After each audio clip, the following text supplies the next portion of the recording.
Hello students, now let's start with the factors affecting CFSE. कौन कौन से factors हैं जो सीएफएसई को इफेक्ट करते हैं, राइट? अभी तक हमने दो केसेस लिए हैं, one was tetrahedral and one was octahedral square planar का we just talked about.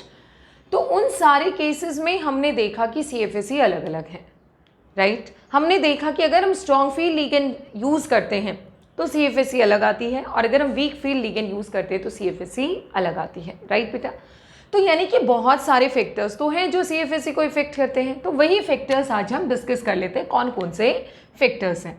So first जो हम ऑलरेडी पढ़ चुके हैं, geometry of the complex.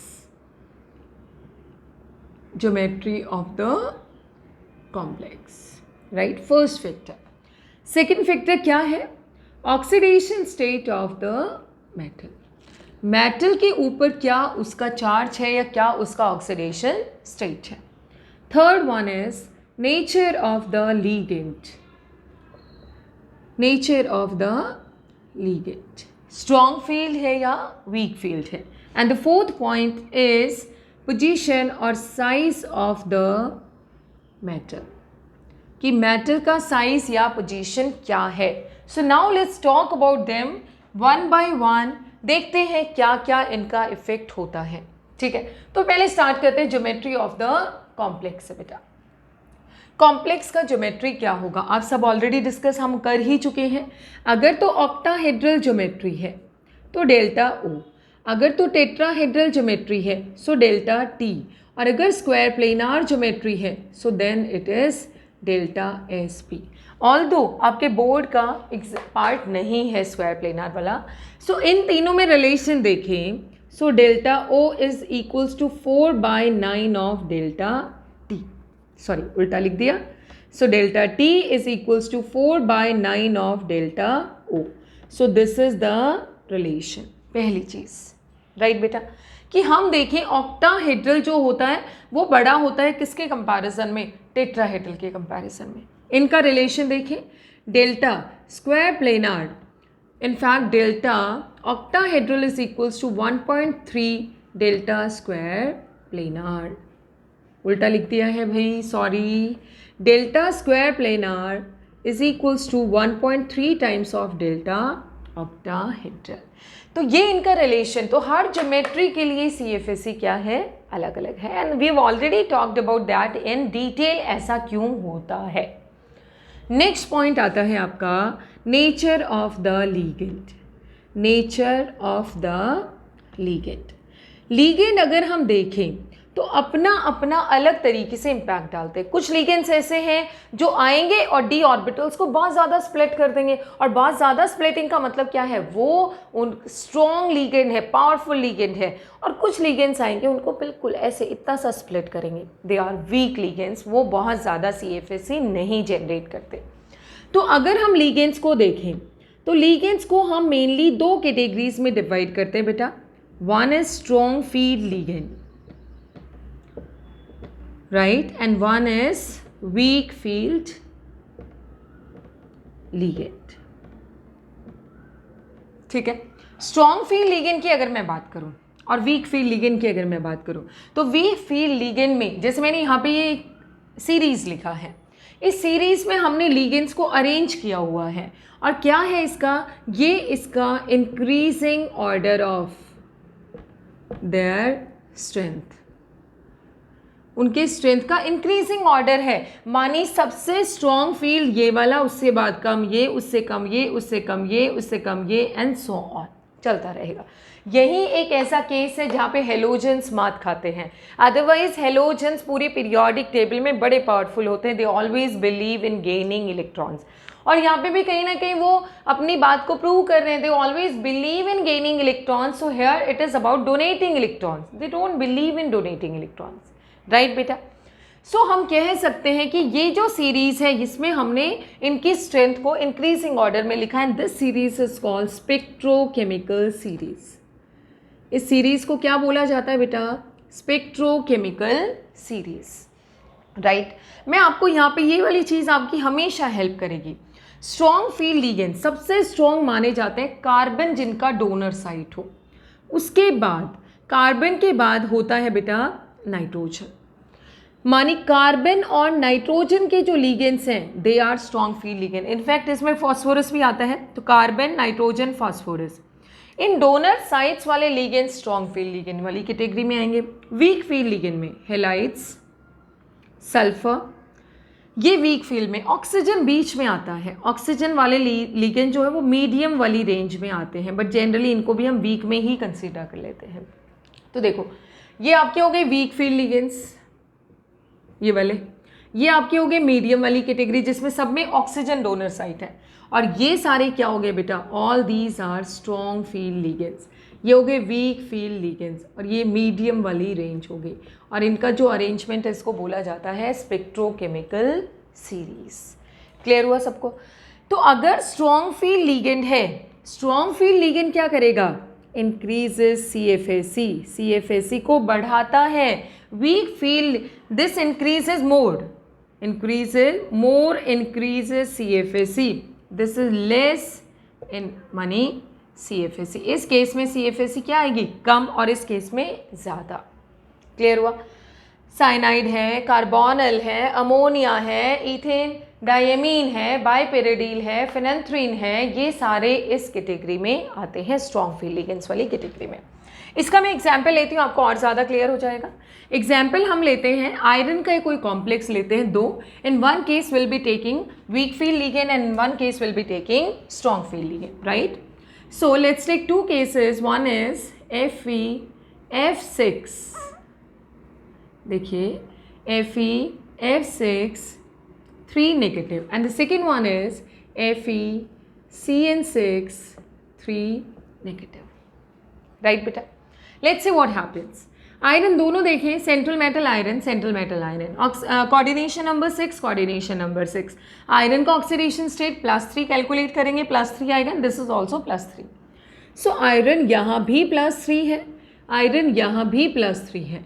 Iron का देखो सेम मेटल है, सेम ऑक्सीडेशन स्टेट है, सेम ही ज्योमेट्री आएगी, मानी ज्योमेट्री इन द सेंस कि ऑक्टाहेड्रल आएगी, that is a different thing. एक इनर बनाएगा, एक आउटर बनाएगा, बट टोटली अब कौन डिसाइड करेगा इनकी चीज़ों को, सिर्फ और सिर्फ नेचर ऑफ द लिगेंड जो हम डिस्कस कर रहे हैं, जो फैक्टर।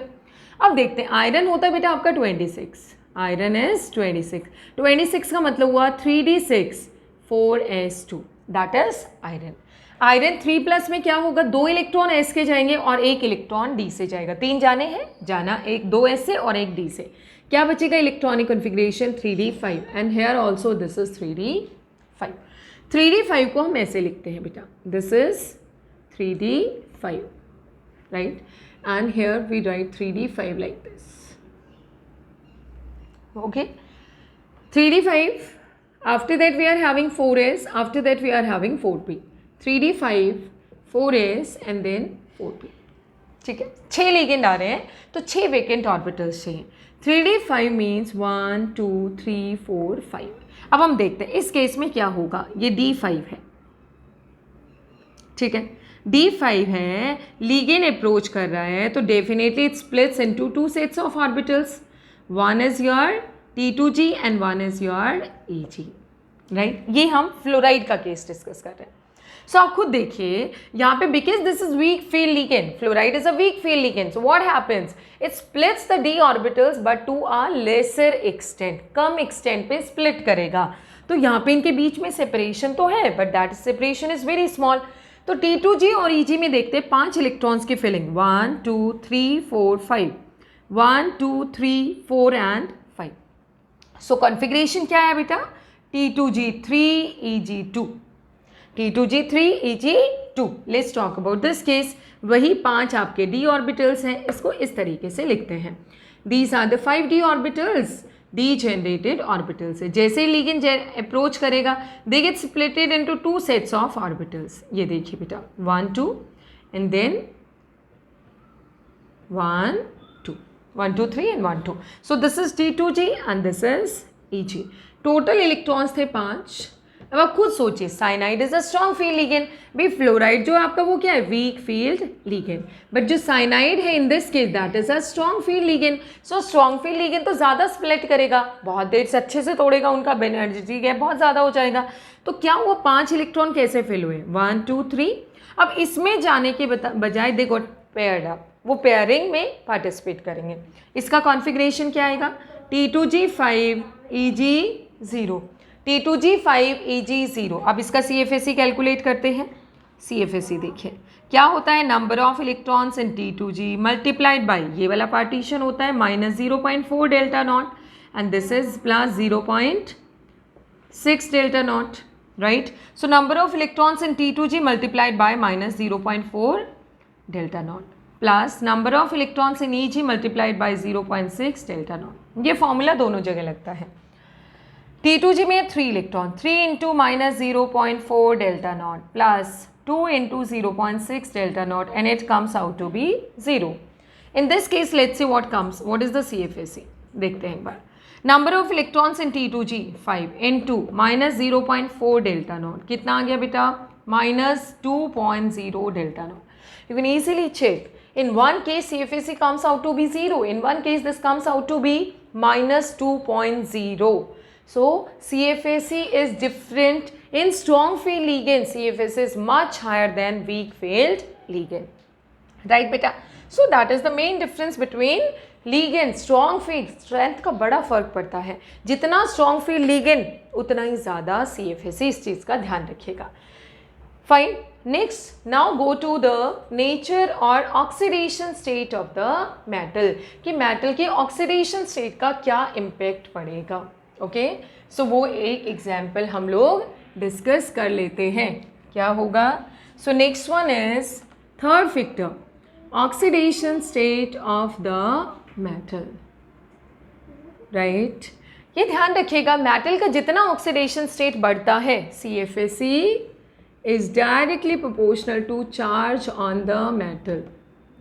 रिमेंबर दिस, जितना ज़्यादा चार्ज होगा उतना ज़्यादा CFAC। फॉर एग्जाम्पल निकल 2 प्लस निकल 4 plus, CFAC in this case is less than CFAC of this case. Same platinum 2 plus and platinum 4 plus, इसका CFAC ज़्यादा होगा, इसका CFAC कम होगा। एक एग्जाम्पल से हम इसको समझते हैं। Let's take a case of NiCl4 2 negative, right बेटा? दूसरा केस हमने लिया है NiF6 2 नेगेटिव, राइट? अब देखो, अगर तो निकल माने निकल अगर नॉर्मली हम देखें तो नॉर्मली निकल +2 में कॉम्प्लेक्सेस बनाता है, बट इस केस में निकल का ऑक्सीडेशन स्टेट क्या है? Nickel is present in +4 oxidation state. आप इजीली कैलकुलेट आउट कर सकते हैं, इसका x मानेंगे +6 into each fluoride is -1 -2, so x comes out to be +4। So यहाँ पे निकल का ऑक्सीडेशन स्टेट क्या है? +4। सो निकल +4, ओके बेटा? +4 में देखते हैं निकल का एटॉमिक नंबर कितना है? 28। 28 का मतलब 3d8 4s2 +4 का मतलब it has to lose 4 electrons, 2 चले गए इसके और 2 चले गए इसके, so we remain with 3d6। 3d6 अपने पास बचता है। 3d6 का मतलब हुआ बेटा ये 3d6। After that you are having 4s and then 4p। 3d6 means this one, right बेटा? अब देखिए, अगर हम नेचर ऑफ लिगेंड पे सिर्फ जाएं, सिर्फ नेचर ऑफ लिगेंड पे, तो fluoride is a weak field ligand. लेकिन यहाँ पे ये मैं इसलिए डिस्कस कर रही हूँ आपसे, यहाँ पे निकल आपका कौन से ऑक्सीडेशन स्टेट में है? +4 में। सो +4 होने की वजह से निकल की जो ऑर्बिटल्स की स्प्लिटिंग है वो क्या होगी? बहुत ज़्यादा, और ज़्यादा होने की वजह से इसमें पेयरिंग नहीं हो पाएगी, सॉरी पेयरिंग हो पाएगी, इसमें इलेक्ट्रॉन नहीं जा पाएगा। देखो 6 electrons means this one, right बेटा? ये 6 इलेक्ट्रॉन्स की फिलिंग है। D6 में देखो 1 2 3 4 5 6। तो आइडियली हम क्या एक्सपेक्ट कर रहे थे? Because fluoride is a weak field ligand, तो कॉन्फिगरेशन क्या आना चाहिए था? ये तो पेयरिंग तो होगी नहीं।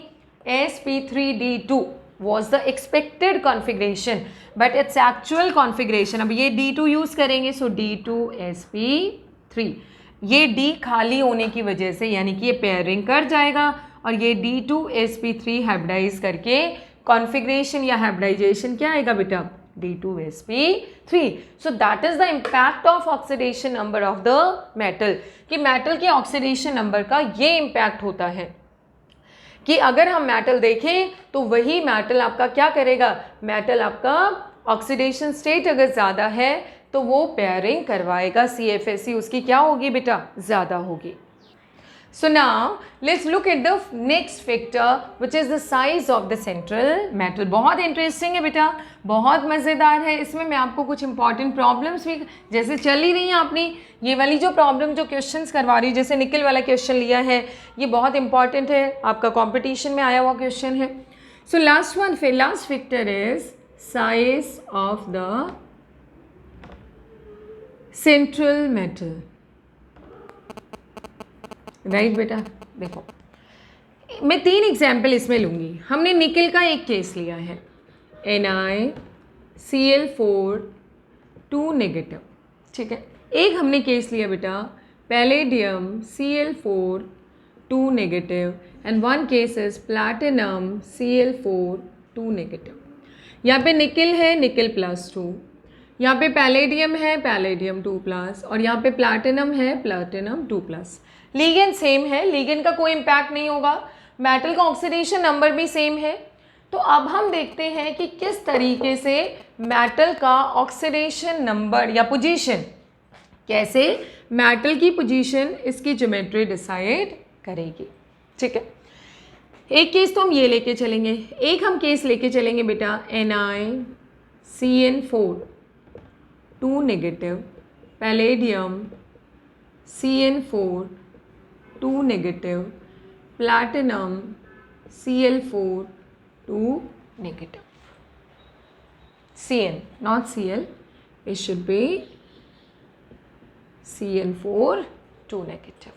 ठीक है, देखो मैं ज्योमेट्रीज बताती हूँ आपको, हम कैलकुलेट भी. This comes out to be DsP2, this comes out to be DsP2 and this also comes out to be DsP2. इसमें कोई प्रॉब्लम नहीं है, क्योंकि ईजिली कैलकुलेट आउट.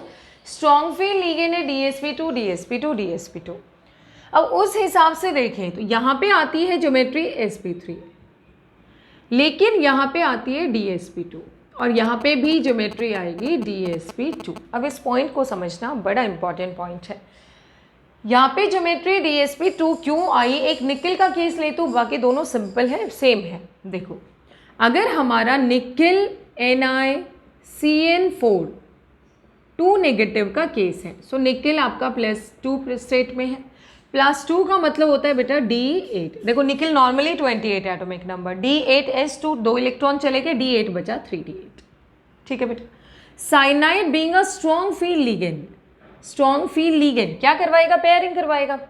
ठीक है, तो D8 का मतलब क्या हुआ बेटा, दिस इज D8, फिर है S और फिर उसके बाद है P. So 8 means this is 8. So 3D8, 4S0, 4P0. Because cyanide is a strong field ligand, so this get paired up. ये पीछे आ जाता है, राइट. और जब इसकी पेयरिंग होगी तो ये क्या होगा, आप देखिए खुद ही. 1 2 3 4 5 6 7 8. अब एक D वेकेंट रहा, एक D एक P और S और 2 ये यूज़ करेंगे P. सो DsP2 स्क्वायर प्लेनार ज्योमेट्री आ गई आपकी, राइट बेटा. स्क्वायर प्लेनार ज्योमेट्री, इसमें स्क्वायर प्लेनार, इसमें स्क्वायर प्लेनार और इसमें भी स्क्वायर प्लेनार.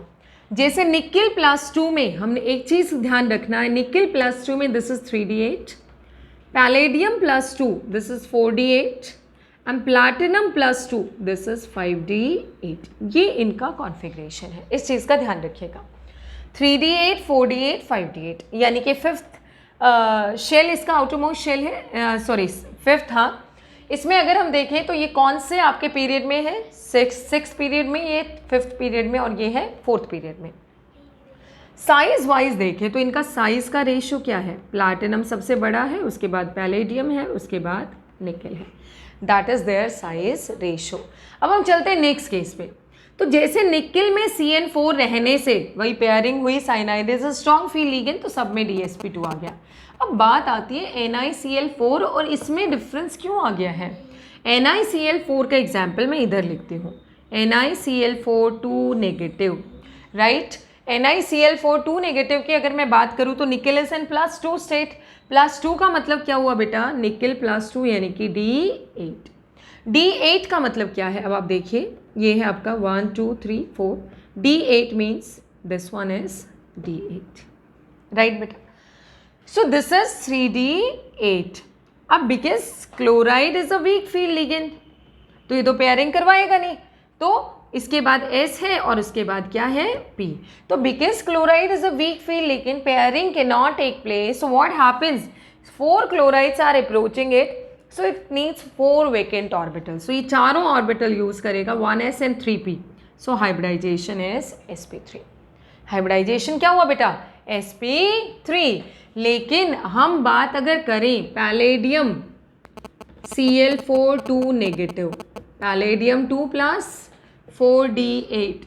4D8 का मतलब हुआ, अब यहाँ पे निकेल और पैलेडियम में पैलेडियम का साइज बड़ा है और साइज के हिसाब से CFAC ज़्यादा होती है. तो देखो CFAC का ऑर्डर समझना, CFAC 3D वालों का कम रहेगा, 4D वालों का ज़्यादा और 5D वालों का और भी ज़्यादा, और ऑलमोस्ट 30% इंक्रीमेंट है हर सीरीज चेंज पे, ऑलमोस्ट 30%. अब आप खुद सोचो, जब हम 3D8 में थे तो CFAC कम था, कम होने की वजह से पेयरिंग नहीं हुई. लेकिन जब हम पहुँचे किस में, हम पहुँचे जब 4D में, 4D में क्या हो गया है, इसके कंपैरिजन में जब हम यहाँ गए, यानी कि निकेल 2 प्लस से जब हम पैलेडियम 2 प्लस पे गए, सो CFAC इंक्रीजेज. और जब CFAC इंक्रीज होगा तो क्या होगा बेटा, CFAC इंक्रीज होने से pairing takes place, pairing takes place. और अगर पेयरिंग होगी तो अंदर वाला वही सेम सिचुएशन आ जाएगी, ये वाली पेयरिंग हुई, एक D खाली हो गया और हाइब्रिडाइजेशन क्या आ जाएगा, DsP2. Hybridization comes out to be DsP2. That is the reason this is DsP2 and this is also DsP2. तो इसको हम कैसे समराइज कर सकते हैं, यहाँ तक सबको क्लियर हो गया है. अगर हमारे पास 3D8 कॉन्फ़िगरेशन है, तो देखो वीक फील्ड लिगेंड, यहाँ मैं लिखूंगी वीक फील्ड लिगेंड और यहाँ मैं लिखूंगी strong field ligand. 3D8 configuration में जो निकेल का है, जो कि किसका है, Ni2 प्लस का जनरल. वीक फील्ड लिगेंड में कॉन्फ़िगरेशन आया हाइब्रिडाइजेशन sp3 और स्ट्रॉन्ग में DsP2. ठीक है. अगर 4D8 है जैसे palladium 2 plus, week field ligand है तो भी DsP2, स्ट्रॉन्ग फील्ड लिगेंड है तो भी DsP2. ये कॉम्पिटिशन के लिए बड़ा इंपॉर्टेंट है. नेक्स्ट अगर आपका है प्लैटिनम 2 प्लस यानी कि 5D8, तो भी DsP2 वीक में भी और स्ट्रॉन्ग में भी DsP2. राइट बेटा. So that's all about your factors which effect CFAC. बहुत अच्छा ये टॉपिक रहा, बहुत अच्छे अच्छे पॉइंट्स यहाँ पे डिस्कस हुए हैं. So go through each and every point. कई बार ये क्वेश्चन आता है, किसी भी फॉर्म में क्वेश्चन पूछा जा सकता है. It is very very important topic.